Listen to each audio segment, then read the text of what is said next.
irmãos que nos visitam nessa noite. O pessoal que nos visita do lado de cá, levanta a mão, dá um tchauzinho. Tem amiga ali, é sua amiga, né, Verônica? A diaconisa Verônica falou aqui que a amiga dela apareceu aqui à noite. Ela está feliz, viu? Quando ela te viu, ficou feliz. Deus abençoe. Do lado de cá, olha que bênção. Todo mundo da casa, né? Todo mundo de casa, né? Até o visitante favorito é da casa agora, que é o irmão Tadeu. Cadê o pessoal? Amém. Do lado de cá, cadê quem nos visita nessa noite? Um casal aqui, né? Atrás da irmã Maria Bispo. Que mais? Cadê? Amém. Ali temos a alegria de ter o esposo da nossa irmã Priscila, que, né, é da família, é de casa também, né? A filhinha toda feliz, junto com o papai. Eu não estava aqui domingo, mas soube que vocês vieram aqui, que, né? Louvamos a Deus pela sua vida, por tudo que Deus fez, né? Pelo grande livramento também. Que Deus continue abençoando todas as famílias da igreja. Amém, irmãos? E assim, na mesma adoração, eu convido você a abrir comigo a sua Bíblia, no último livro e na última carta do Apocalipse. O sofrimento acaba hoje, a 7ª carta. Ainda teve gente que ainda quer me dar ousadia para continuar pregando Apocalipse. A irmã falou: pastor, que o senhor não prega logo o livro todo da noite, porque na época que o senhor pregou de novo eu não estava. Aí eu faço logo a Assembleia Extraordinária domingo noite. Quem quer o Apocalipse inteiro, eu prego, irmãos, eu prego de novo, hein? E aí, continua ou para ou continua com o Apocalipse? Continua! Levanta a mão quem quer que continue com o Apocalipse. Jesus está voltando, irmãos, é isso mesmo que vocês querem? Amém, então lá vai o Apocalipse, claro, né, irmãos? Tem as programações da igreja, outras pessoas também estarão pregando. Então, meu compromisso esse ano é com o Apocalipse aqui domingo noite com vocês, então, amém. Deus abençoe. Abriram a Bíblia em Apocalipse capítulo 3, verso 14. Apocalipse 3, verso número 14. Diz assim a palavra do Senhor: ao anjo da igreja em Laodiceia escreve: estas coisas diz o Amém, a testemunha fiel e verdadeira, o princípio da criação de Deus. Eu conheço as tuas obras, que nem és frio e nem quente. Quem dera fosse frio ou quente. Assim, porque és morno e não és quente nem frio, estou a ponto de vomitar-te da minha boca.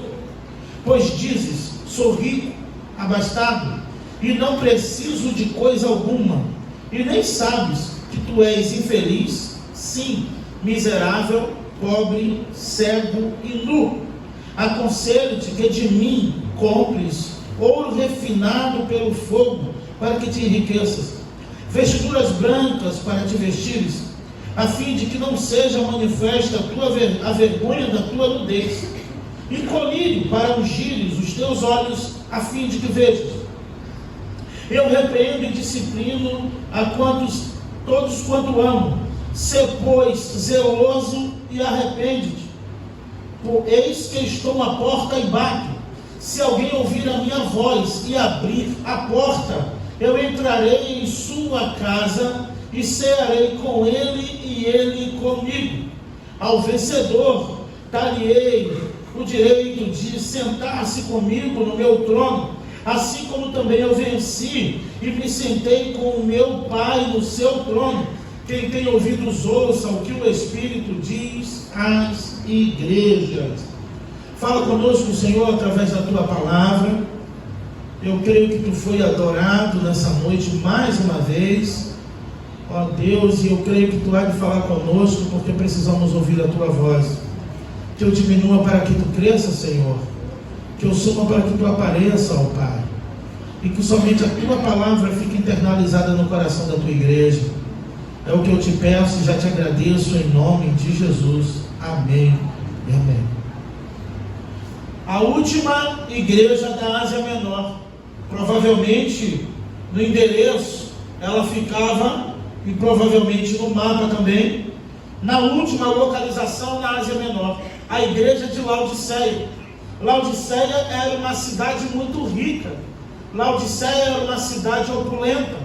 Laodiceia recebia as águas geladas da Galácia e as águas térmicas, as águas termais ou águas quentes de Herápolis. E quando elas se encontravam na região de Laodiceia, ela se tornava ali um ponto meio que turístico, para que as pessoas que visitavam Laodiceia, elas então olhavam aquelas águas e tocavam naquelas águas mornas, que também tinham um efeito medicinal. Eram águas terapêuticas, águas medicinais. Então, alguns turistas desavisados, o que eles faziam?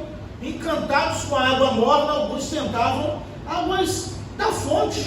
Elas se encontravam em Hierápolis e Galácia e passavam em uma parte em Laodiceia. Então, a água natural, de uma fonte natural, alguns visitantes, alguns turistas, acabavam que provando aquela água.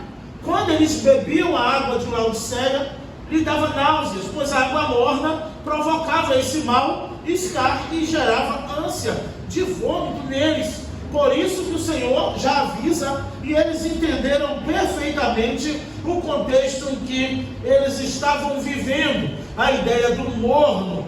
Na verdade, quando o Senhor diz, quem dera que isto fosse frio ou quente, a aplicação que é feita sobre que você tem que ser uma pessoa fria ou uma pessoa quente, também não era isso, de fato, que o Senhor exigiu daquela igreja. O Senhor diz, quem dera se você fosse uma coisa ou outra, ok? Então vamos lá observar a advertência do Senhor ao anjo da igreja que estava em Laodiceia. Estas coisas diz o amém. O Senhor está dizendo, aquele que encerra a questão, aquele que está e que diz o amém. O apóstolo Paulo, escrevendo aos Efésios, disse que ele tem o sim e o amém. Nele está tanto o querer quanto o efetuar. Agrave isso. No Senhor Jesus está o sim e o amém. Então não seria arriscado dizer para você que a última palavra é do Senhor. O amém, ele é o amém. Ele é aquele que determina a questão. Ele é aquele que resolve a equação. Ele é aquele que dá a resposta final para todos os dilemas da vida do ser humano, do indivíduo. Eu aplico aqui na sua vida a seguinte coisa: eu não sei em que dilema você se encontra, no que você precisa decidir ou não. Se você deixar nas mãos de Jesus, Ele tem um amém. Ele tem a última palavra. Ele é o amém. Ele é a resposta. Você não precisa da resposta do homem. Você não precisa da decisão do homem. Você não precisa da resposta do patrão. Você não precisa da palavra do médico. Você não precisa. Você só precisa daquele que é o amém. A última palavra é do Senhor Jesus. Só quem recebeu um diagnóstico e depois de que tudo foi mudado, sabe que Ele é o amém, que Ele é a resposta. Então o Senhor já se apresenta, lógico, como em todas as outras, mas em Laodiceia como aquele que tem a autoridade de fechar e de encerrar as coisas. Quando você acaba de orar, você diz o quê? Em nome de Jesus, amém. Em nome de Jesus, amém. Ou dizendo que assim seja. Dessa forma, quando nós oramos pedindo algo a Deus, e quando dizemos amém, é a fé depositada nessa palavra, de que aquilo que pedimos, em nome de Jesus, há de se realizar. Mas eu quero dizer para você algo que eu digo todo domingo. Eu posso pregar em qualquer livro, qualquer carta, eu digo isso, nunca falta no meu sermão. Aquele que é o amém está aqui nesta noite. É o Filho do Homem que foi adorado e exaltado aqui nesta noite. Ele diz, assim diz o amém, a testemunha fiel, a testemunha verdadeira, o princípio da criação de Deus.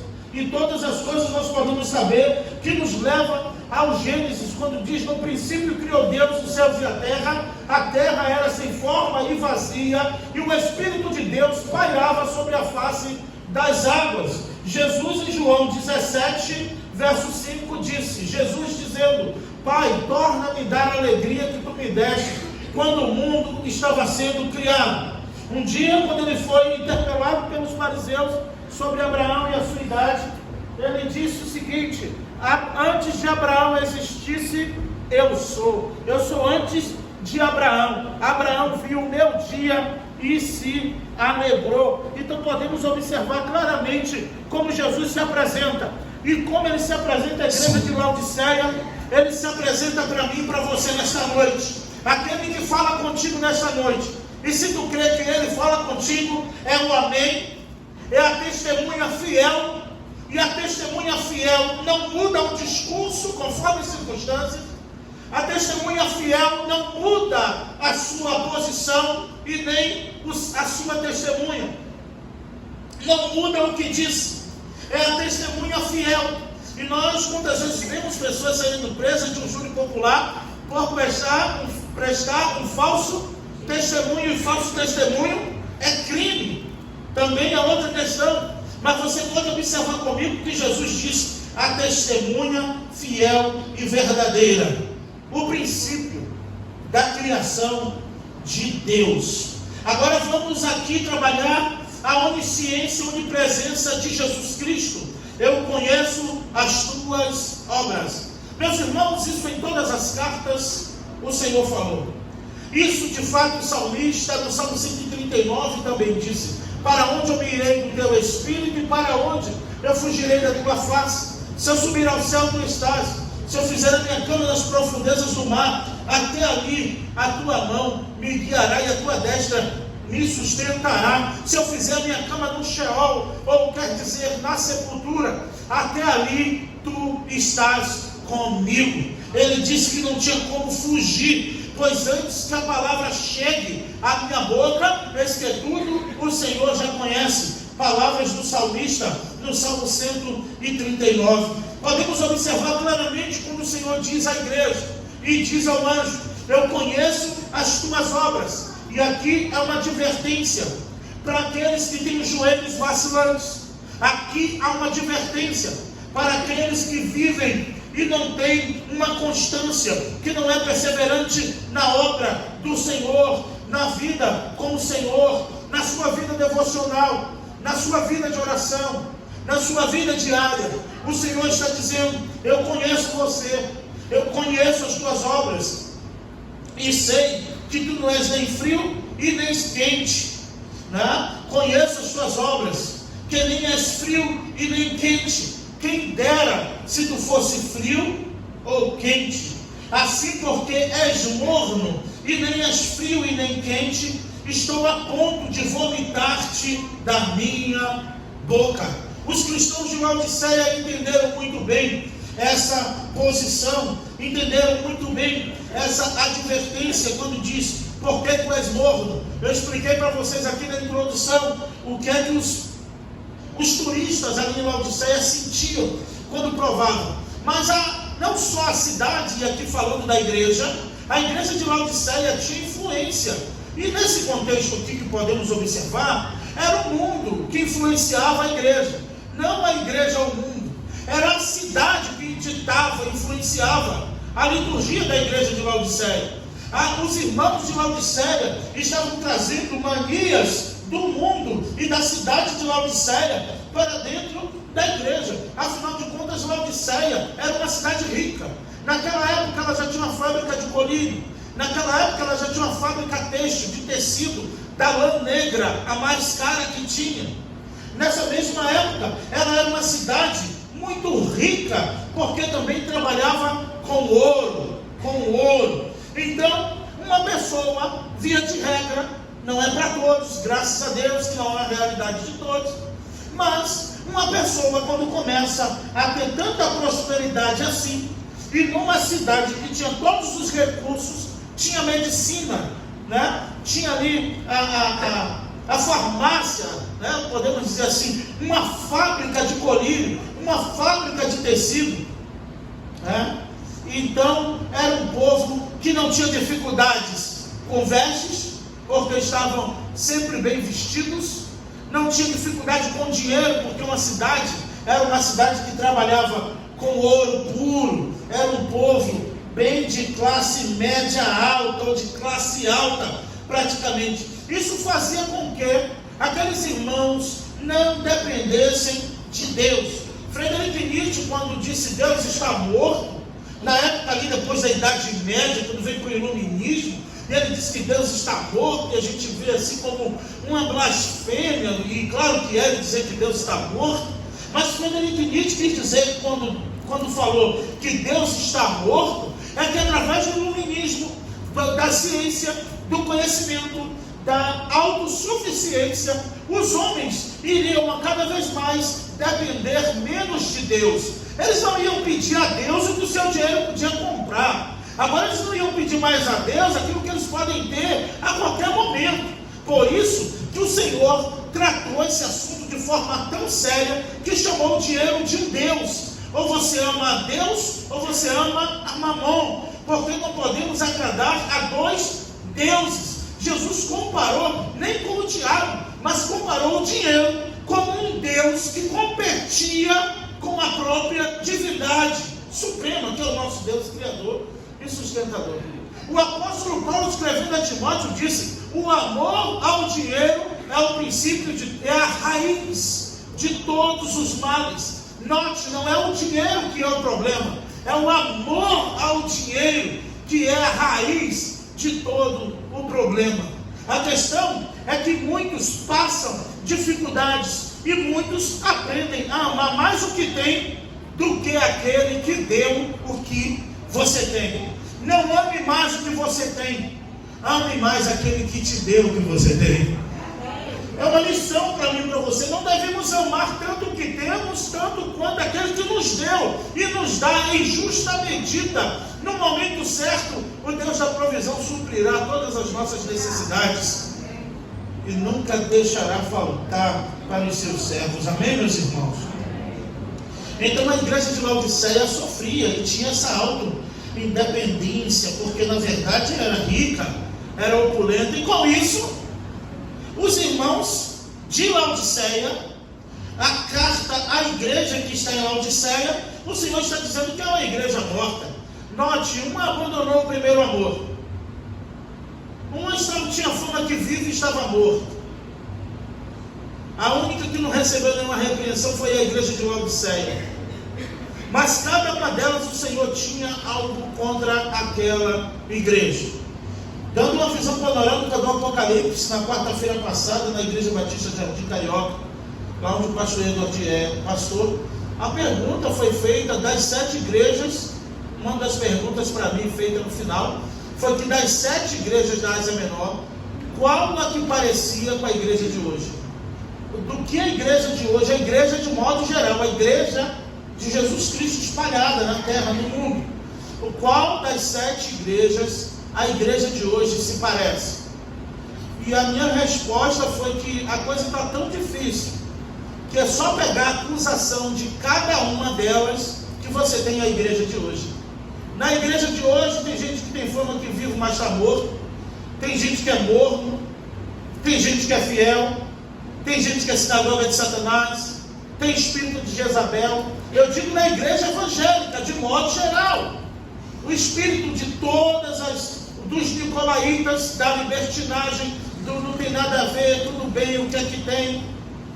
Então, reunindo e você pegando um pedacinho de cada uma delas, você tem a igreja evangélica moderna, a dos nossos dias. Mas por que, pastor? Porque as pessoas estão priorizando mais o que tem do que a Deus.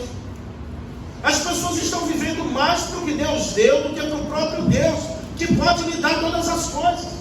Esse foi o erro de Laodiceia.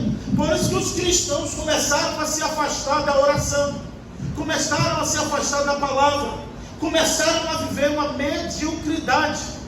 Mas eu tenho uma notícia boa que está aqui, eu não estou trazendo para te bajular não. O Senhor disse assim, ó: estou a ponto de vomitar-te da minha boca. Estou a ponto. Mas quando ele escreveu essa carta, ele ainda não tinha vomitado, irmã Glória. Ainda havia uma esperança para a igreja de Laodiceia. Eu não sei como você entrou aqui nessa noite, e não tenha vergonha de admitir para você mesmo e para Deus. Não seja bobo, não deixe o orgulho, não deixe a soberba da vida tomar conta de você. Não deixe a tua natureza decaída, que a nossa é, com os traços adâmicos lá da queda de Adão, venha sabotar você. Não deixe que o teu espírito, que a tua consciência sabote você. Afinal de contas, só você e Deus sabe como você é e como você está nesse momento.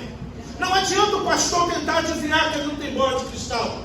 Não adianta ele fazer aviãozinho e tentar ficar jogando para atingir A ou B. Eu vim aqui nessa noite para trazer palavra de salvação para a sua vida, para dizer para você, ainda que você esteja morno, ainda dá tempo, porque Jesus ainda não vomitou você. Ainda que você esteja morno, Ele te trouxe aqui, dizendo para você assim, olha, eu te trouxe aqui para ouvir que você está morno, para dar chance de você se arrepender, para que quando eu voltar eu te encontre quente adorando na minha presença. O Senhor não te trouxe aqui para te destruir, o Senhor não te trouxe aqui para neutralizar você, Ele trouxe aqui você nessa noite para restaurar a tua fé, para restaurar o teu fervor espiritual, para restaurar a tua devocional, para restaurar a tua vida de oração, para restaurar a tua vida de meditação, de leitura da palavra. Ele te trouxe aqui nesta noite para te dizer assim, ainda há tempo para você se arrepender. Aleluia, ainda dá tempo para mim, ainda dá tempo para você. Observe comigo isso. Quando ele diz, assim porque és morno e não és frio nem quente, estou a ponto de vomitar-te da minha boca.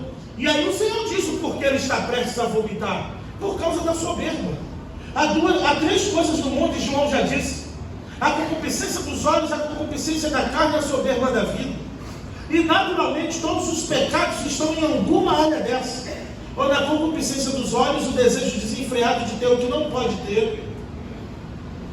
A concupiscência da carne de satisfazer os desejos de me dar na telha. Afinal de contas, quem paga minhas contas sou eu. E a soberba da vida, quem você pensa que é para dizer como eu tenho que viver?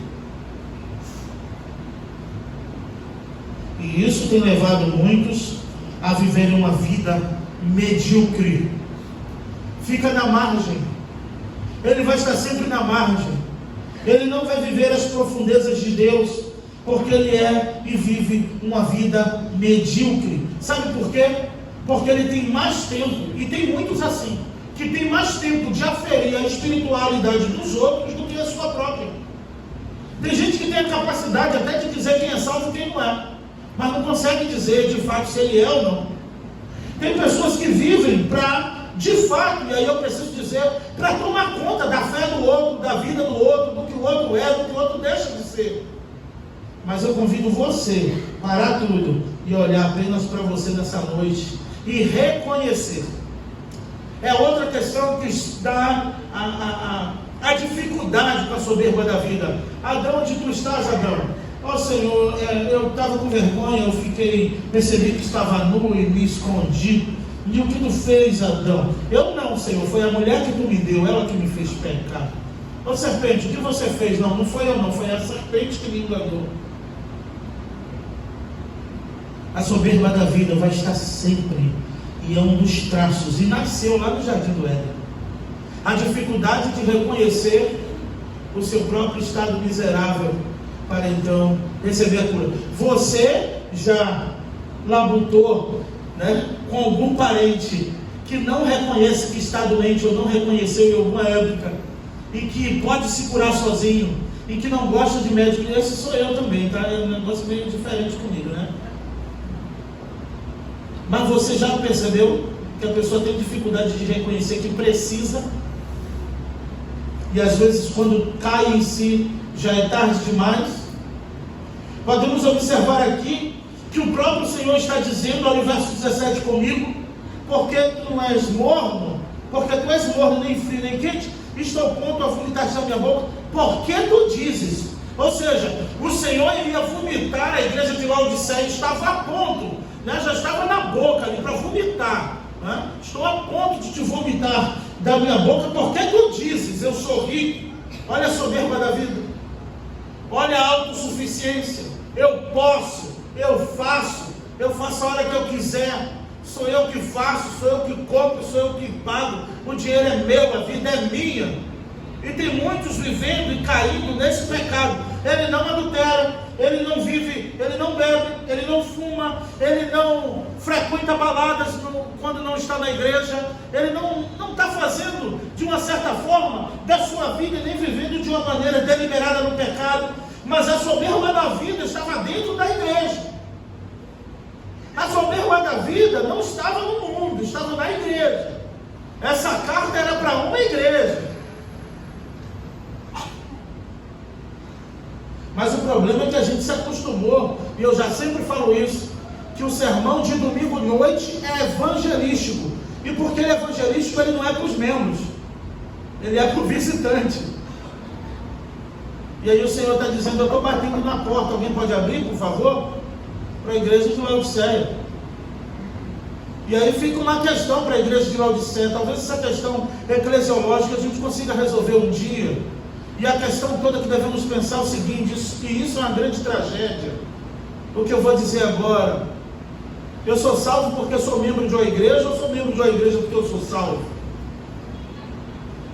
Você é salvo porque é membro dessa igreja ou de uma outra, até você que me visita? Ou você é membro porque você é salvo? Porque o Senhor está dizendo: você diz, eu sou rico, abastado, e não preciso de coisa alguma. Você já tentou ajudar alguém que disse na sua cara que não precisava da sua ajuda? Ou que não precisava de nada? É difícil. Você pode observar comigo que eles diziam isso: eu sou rico, porque tinha uma fábrica de colírio, porque tinha ouro. Eram abastados, porque não tinha nada em falta. A cidade, quando sofreu ali um terremoto, ela conseguiu se restaurar, se reconstruir só com o dinheiro da própria cidade. Não precisou de ajudas externas do imperador, de nenhuma outra cidade. Podemos observar que a questão da soberba da vida, e isso que eu disse do iluminismo lá do Frederico Nietzsche, quando disse que Deus está morto, é porque agora o homem não precisa mais de moleta. Agora ele aprendeu a pensar, ele aprendeu a produzir, ele aprendeu a ganhar dinheiro, ele aprendeu e está aprendendo, né? E muitos que estavam aprendendo estão presos no jogo do tigrinho, né? Eles estão querendo fazer moedas, eles estão querendo ficar ricos, eles estão vivendo de forma, e isso aqui para a igreja de Laodiceia: eu vou vomitar você, eu estou a ponto de vomitar essa igreja da minha boca, porque diz: eu sou rico, eu não tenho falta de nada, eu não preciso de nada. Mas o passo para ser salvo, o passo para ser restaurado, é apenas uma palavra: eu preciso de ti, Jesus, eu preciso do Senhor. Tem pessoas que têm vergonha de dizer que é miserável. Tem pessoas que rejeitam a teologia e a doutrina da depravação total. Tem crente que não admite que a sua natureza, de fato, é decaída e depravada, está sujeita a todo tipo de pecado. Ele não acredita, ele acredita que não. Mas Jesus está dizendo assim: não, você não é rico, na verdade você é pobre. E para a igreja que era pobre, Jesus disse: não, tu não é pobre, tu é rica. Na ótica de Deus tudo é diferente. O que é pobre é rico, o que é rico é pobre. Nada contra o dinheiro, eu quero ficar rico também, amém, glória a Deus, né? Senão o pastor nunca vai ganhar um aumento, né? Ele vai dizer: não, o pastor pregou dizendo que não, vai lá o vídeo. Não, essa parte deixa aí, né, Carol? Deixa bem claro que a gente quer, a gente trabalha, a gente quer crescer. Mas na verdade, meus irmãos, essa igreja confiava tanto, e provavelmente ela sofria esse impacto da cidade, por ser uma igreja rica, por ter membros ali possivelmente ricos, né? Por ter pessoas vivendo de certa maneira que de fato se falava é perder o membro, se falava é perder o dizimista. Não, mas fulano é o maior dizimista, precisa se arrepender e nascer de novo, e não tem maior nem menor dizimista. Existe o fiel. Não tem hierarquia em dízimos e ofertas. Existe aquele que o Senhor ama, que dá com alegria. Mas de fato, essa igreja vivia assim: eu sou rico, abastado, não tenho falta de coisa alguma. E se você vive a sua vida dessa maneira, mesmo que não expressando com palavras, mas vivendo assim atitudes, eu quero te dizer: o mesmo que Jesus falou serve para mim e para você. Miserável, pobre, cego e nu. Primeiro, é pobre porque sem a graça de Deus, todo homem está sujeito a viver o resto da vida nessa palavra que o YouTube censura e não monetiza e não dá engajamento no vídeo: inferno. Porque essas palavras agora, eles não estão falando para não dar engajamento, senão o YouTube não lança o vídeo para outro, para outro, para outro. Pode só ter 3 visualizações no canal do YouTube, mas se você não for rico da graça de Deus, vai perecer no inferno. E isso ainda é uma chance para mim e para você, sim ou não? Para a gente reconhecer e dizer: Senhor, eu sou pobre. Eu sou pobre porque eu tenho tudo e na verdade eu não tenho nada. Quantas pessoas têm muito dinheiro e não têm paz, não conseguem dormir? Porque tem tudo, mas não tem Jesus. O problema não é ser rico. O problema é reconhecer que é pobre. O Senhor está dizendo: você diz que é rico, e o Senhor observa que o maior pecado dessa igreja, e você vai olhar comigo, não está escrito soberba, não está, mas você vai concordar comigo que o maior pecado da igreja de Laodiceia é a soberba, porque ele está dizendo: eu vou vomitar você porque você está tirando onda demais, está se achando demais, está se achando que você não é. A igreja pobre, fraca, e o Senhor está dizendo: você é pobre, mas na verdade você é rica. Sabe por que você é rico? Porque eu estou vendo você, porque eu cuido de você. Então podemos observar isso claramente. Na verdade, quando olhamos para tudo isso, aquele que é pobre diante dos homens é rico diante de Deus. E o maior erro da igreja de Laodiceia, eu e você não podemos cometer, que é a soberba da vida. Se você vive bem, se você pode ter o que você quiser, dê glória a Deus, mas continue pensando: eu careço da graça do Senhor, eu sou pobre do teu Espírito, Senhor, me enche da tua presença, sem ti eu não posso fazer nada. Falamos hoje de manhã: o que o homem dará em resgate da sua vida? O que adianta o homem ganhar o mundo inteiro e perder a sua alma? E as pessoas e os cristãos estão vivendo para ganhar a vida. E cuidado, para você no final de tudo não ser vomitado e perder a sua alma. Porque muitos irão ouvir: aparta-te de mim, maldito, que eu não conheço você. Ele vai dizer: não, mas só da PMCP aos 37 anos eu fui membro. Ele vai dizer: mas eu não te conheço, eu não sei quem você é. E ele já falou isso em Mateus, só que a gente não quer voltar em Mateus 24 para ler, quando ele diz que vai separar as ovelhas dos bodes. E vão dizer: em teu nome eu expulsei demônios, eu falei línguas, eu curei enfermos. E ele vai dizer: quem é você? Eu nem te conheço, nunca te vi mais gordo. E a maior dor para os que vão se perder, ou para os que estão perdidos, que não querem reconhecer Jesus na sua vida, não serão reconhecidos por Jesus no juízo final. Note que tudo isso é uma proposta de arrependimento. O Senhor fala: eu estou a ponto de vomitar, mas ele não vomitou. Eu estou a ponto de fazer, mas ele não fez. Porque Abacuque cantou, e eu falei de manhã: na tua ira lembra-te da tua misericórdia. Ainda é um ato de misericórdia de Deus, ainda é um ato de graça de Deus. Eu vejo as pessoas falando: a igreja de Laodiceia é a pior, a igreja de Laodiceia. Não, a igreja de Laodiceia não tem nada diferente da igreja de Éfeso, da igreja de Esmirna, de Pérgamo, que tinha gente que tinha fama, que estava viva e também estava morto. Mas todas elas têm algo em comum, que o Senhor estava dando uma chance para que elas se arrependessem. E nenhuma carta dessa foi uma sentença final. Pelo contrário, foi um chamado ao arrependimento. Sabe o que eu aprendo com isso? Que não importa, olha, eu vou falar aqui, é pesado, porque eu não sei o que cada um fez, eu sei o que eu fiz, o que eu faço. Não importa o que você fez hoje, não importa o que você estava fazendo antes de entrar ali, e de passar por essas portas aqui hoje.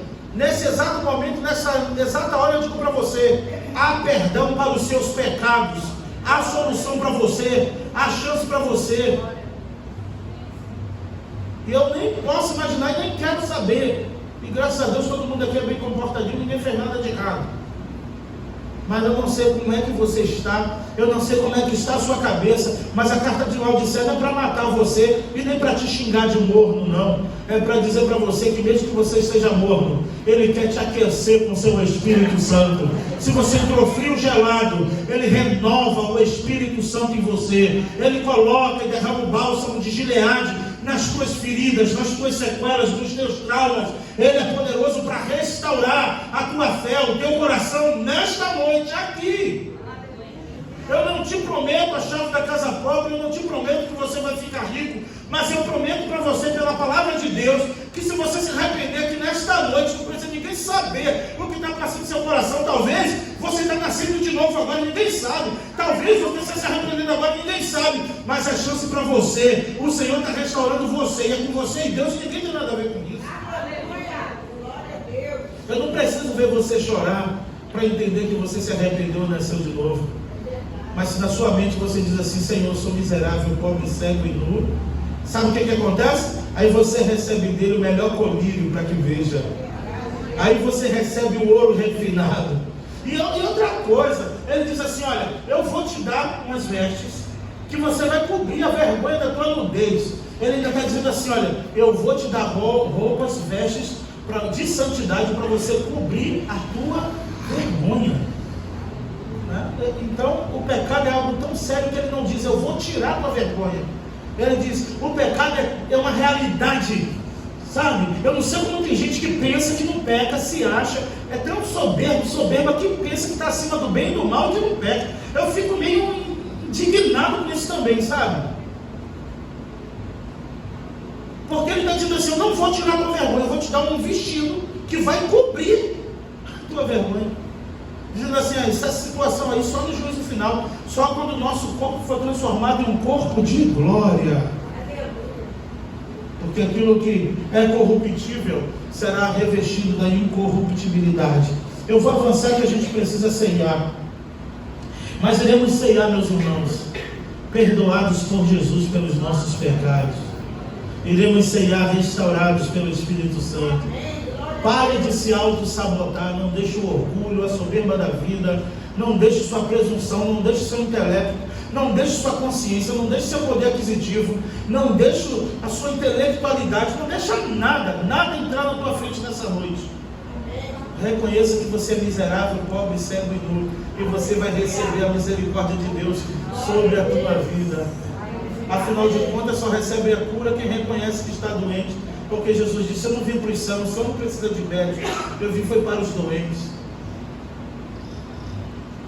E ele diz: aconselho-te que de mim compres o ouro refinado pelo fogo, para te enriqueceres. Ou seja, se você receber o ouro refinado do Senhor, aí você vai ser rico de verdade. Vestiduras brancas para te vestires, a fim de que não seja manifesta a vergonha da tua nudez. E colírio para ungires os olhos, a fim de que veja. Porque se o Filho vos libertar, verdadeiramente sereis livres. Porque na verdade o Deus desse século tem cegado o entendimento de muitos para não compreender a verdade. Ele olha, mas não vê. E se cumprindo o que Jesus falou na parábola do semeador. E algumas vezes pode ser assim: para que vendo não vejam, ouvindo não ouçam, não creiam, não se arrependem, eu não escuto. Então, se você não está vendo, se você não está entendendo, peça a Jesus para te fazer entender, para te fazer enxergar. Ele diz: eu te aconselho. Ele está prestes a vomitar, mas não vomitou. Isso é misericórdia e graça, mesmo diante de um público, de uma igreja soberba, que dizia: eu sou abastado, não tenho falta de nada, sou rico, não preciso de nada e nem de ninguém. A igreja de hoje não faz isso não. Ninguém fala isso hoje.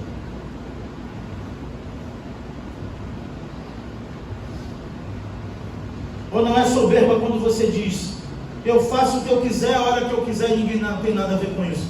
Jesus tem tudo a ver com isso. Jesus tem tudo a ver com isso. A realidade é que muitos só vai descobrir que Jesus tem tudo a ver com isso depois, porque ele está preocupado mais em viver o agora. A proposta para mim e para você nessa noite, como a de todas as 7 igrejas, é de arrependimento. É de voltar atrás.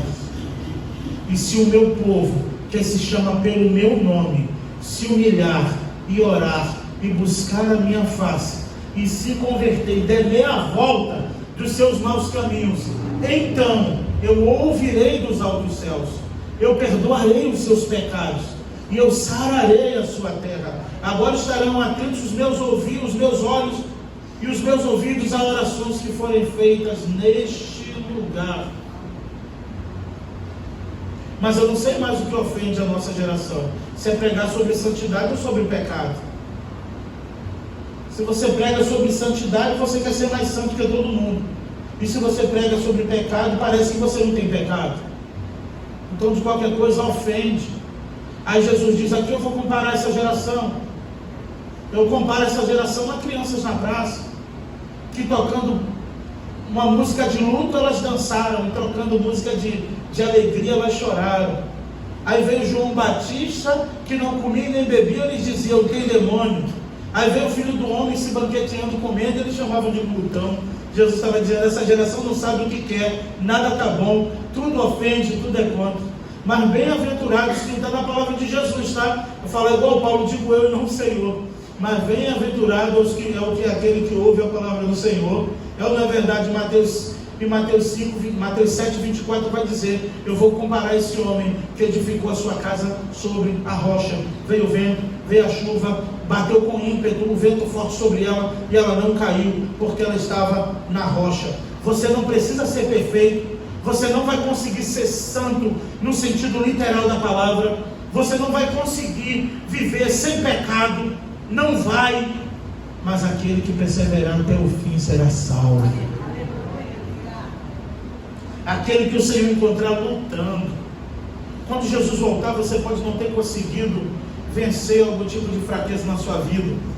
E aí me pergunto o que aconteceu com Paulo, que foi ao terceiro céu e viu coisas inefáveis que é um homem ilícito falar, viu coisas maravilhosas, ele foi na glória, ele viu a face de Deus, ele teve uma experiência como a de João no Apocalipse. Ele foi lá, eu conheço um homem, 2 Coríntios capítulo 12, que foi ao terceiro céu e viu coisas inefáveis que o homem é lícito falar. E quando ele estava diante de Jesus, da magnitude de Deus, do resplendor da glória de Jesus, ele disse, Senhor, tira esse espinho da minha carne, porque o mensageiro de Satanás, ele vem me esbofetear a fim de não me gloriar. Paulo matou a charada, esse espinho furava a soberba da vida de Paulo.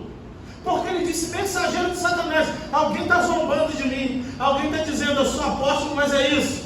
Alguém está, Senhor, tira esse espinho da minha carne. Irmãos, nenhum teólogo até hoje conseguiu descobrir que espinho era esse. Nenhum teólogo, nenhum livro de teologia sistemática, nem mestre, nem doutor, nem PhD em teologia, juntando todas as histórias dos pais da igreja, ninguém descobriu que espinho era esse que Paulo tinha na carne. Que quando ele estava na glória, ele disse, Senhor, tira isso de mim. Eu não quero passar vergonha, eu não quero que ninguém zombe de mim. O diabo está rindo na minha cara. E a resposta de Jesus, volta para lá com teu espinho, rapaz, que se eu tirar tu vai se achar demais. Volta, tu precisa desse espinho para viver. E aí ele diz, a minha graça te basta, Paulo, porque o meu poder se aperfeiçoa na tua fraqueza. É no teu ponto fraco que Jesus é forte. O meu poder se aperfeiçoa na fraqueza. Aproveita que eu estou meio coach hoje. Você pega um banquinho para mim aqui. É na tua fraqueza que Jesus é forte. Ele diz para Paulo, o meu poder se aperfeiçoa na tua fraqueza. Aí quando Paulo volta do terceiro céu, ele escreve, então eu descobri uma coisa, que quando eu estou fraco, aí é que eu sou forte. É por isso que o Senhor está dizendo, tu és morno, mas se tu pegar de meu melhor colírio, eu não vou vomitar você. Você é morno, mas se tu pegar a veste que eu tenho para você, olha isso, tem gente que tem medo do Apocalipse ainda. Quer dizer, aqui não, graças a Deus, é filho, né? Tem gente que tem medo do Apocalipse, tem medo do juízo final. Jesus dizendo assim, olha, eu estou pronto de vomitar, mas se você pegar esse vestido aqui que eu tenho para você, a tua vergonha será coberta. Se você usar do colírio que eu tenho para você, você vai enxergar de verdade. E qual a dificuldade do homem? Só estender a mão e pegar a graça, de graça. Sabe qual é a dificuldade de pessoas que estão me ouvindo aqui nessa noite, que talvez ainda não confessou Jesus como seu Salvador? É que se eu pegar esse colírio, que eu vou enxergar de verdade, se eu pegar essa roupa, que eu vou me vestir de santidade, de verdade, eu vou ter que abandonar as minhas práticas e deixar o que eu tenho que fazer. Mas o que eu estou fazendo é mais prazeroso, é mais importante do que entregar minha vida para Jesus. O que eu estou fazendo é mais importante do que morar para sempre no céu e viver na eternidade. Essa é a mensagem. Me desculpa, mas essa é a mensagem. E ele está dizendo: compra de mim o melhor colírio, para que você veja. Aconselho-te que de mim compre o ouro refinado, que compre o colírio, unge os teus olhos para que veja. E aqui o 19 eu vou avançar. Eu repreendo e disciplino a todos quanto eu amo. Ser zeloso, pois se arrepende. Eu disciplino aquele que eu amo. Eu repreendo quem eu amo. Ser, pois, zeloso. Seja zeloso. Preste atenção no que você está ouvindo.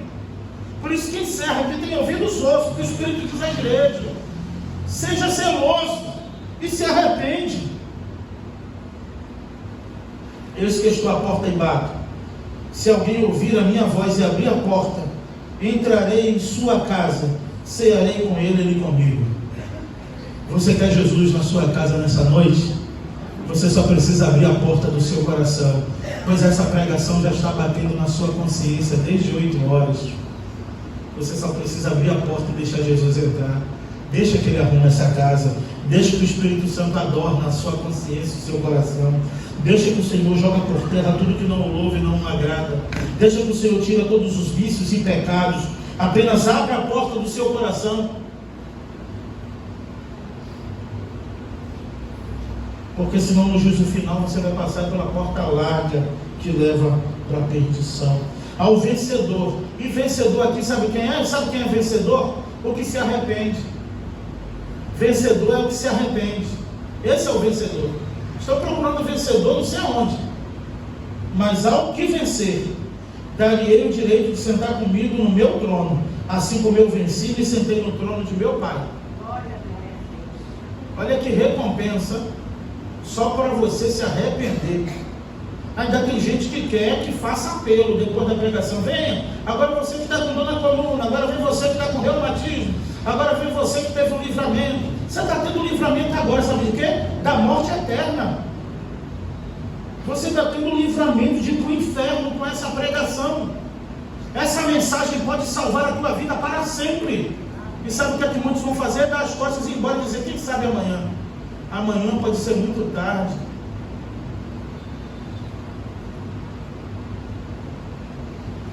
E ele diz: ao que vencer. E o vencedor é esse, é o que se arrepende. O vencedor do Apocalipse é aquele que reconhece que é pobre, miserável, cego e nu. O vencedor é aquele que reconhece que é fraco, debilitado e que carece da glória de Deus. O vencedor é este, aquele que se arrepende. E se você se arrepende hoje dos seus pecados, isso que te faz vencedor. Porque você se humilhou diante do Filho de Deus. Humilhai-vos debaixo da potente mão de Deus, e no momento certo Ele vos exaltará. Viva a humilhação. É difícil. Aí disseram: os humilhados serão exaltados. Mentira. A Bíblia não fala que os humilhados serão exaltados.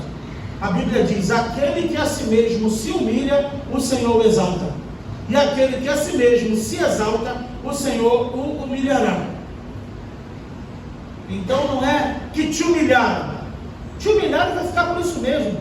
Ou você pensa que você é mais especial do que quem? Humilharam o Filho de Deus, cuspiram em Jesus, bateram nele, chutaram sua costela, bateram, zombaram dele. E Deus ficou lá, só esperando. Sabe por quê? Por mim e por você, para que a gente estivesse aqui hoje. E você ainda está esperando Jesus. Quem te viu passar na prova e não te ajudou, quando vê você na bênção, vai fingir que não viu. Não vai precisar se arrepender, não. Vai se arrepender por quê? Quem te vê na bênção agora vai se arrepender. Você vai se vingar dele por isso? Bateram no Filho de Deus, cuspiram e ele disse: Eli, Eli, lama sabachthani. Deus meu, por que me desamparaste? E essa geração está querendo forra de Deus. Entra Deus com providência. Deus vai tratar você. Ele quer nos tratar e a gente está querendo tratar os outros. Faz oração para Deus tratar os outros. Soberba na vida, eu estou dizendo. Ora para Deus preparar os outros e levar. Ora para Deus tratar os outros. E Deus está dizendo: eu quero tratar você.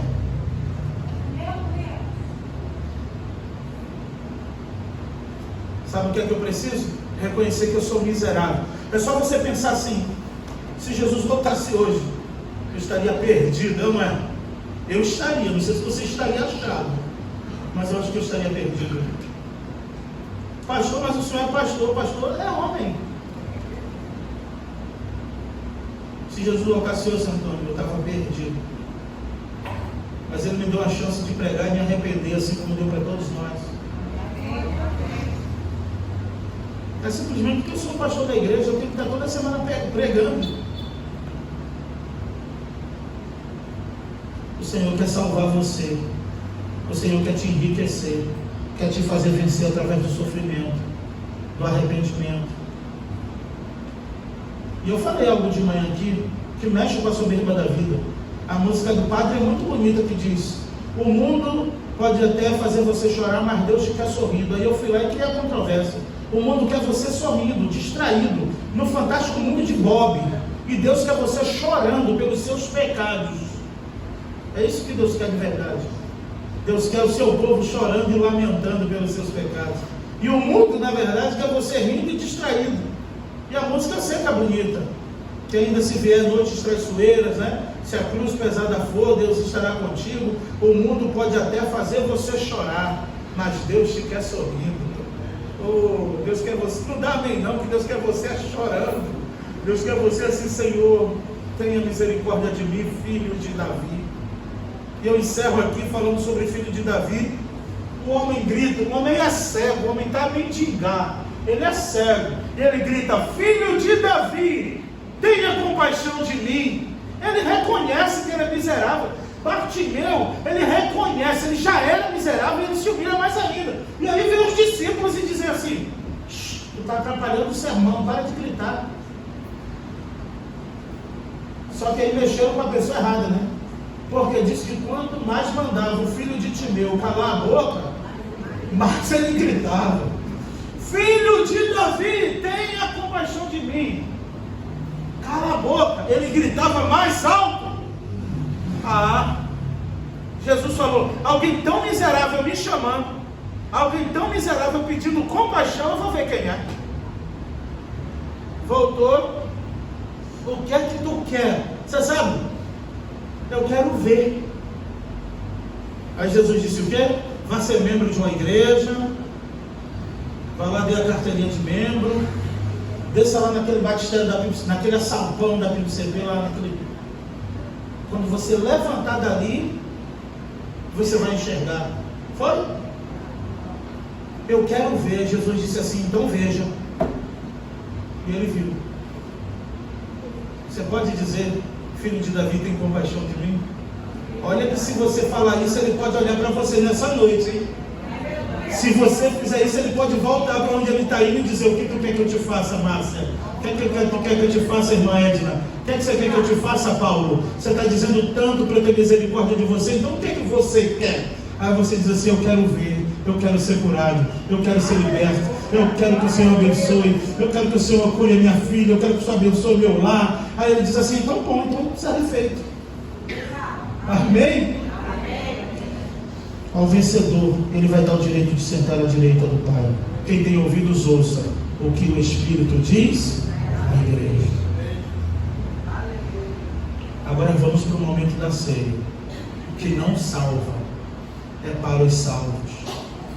Mas a palavra salva a todos, ainda aqueles que não puderem ceiar nessa noite. Essa pregação tem o poder de salvar. A ceia não tem o poder de salvar ninguém. Mas a palavra que foi pregada antes da ceia pode salvar você mesmo sem poder ceiar nessa noite. Que Deus te abençoe e que você seja salvo e que nós possamos viver a salvação em Cristo Jesus. Amém? Amém. Vamos ao momento memorial da ceia do Senhor.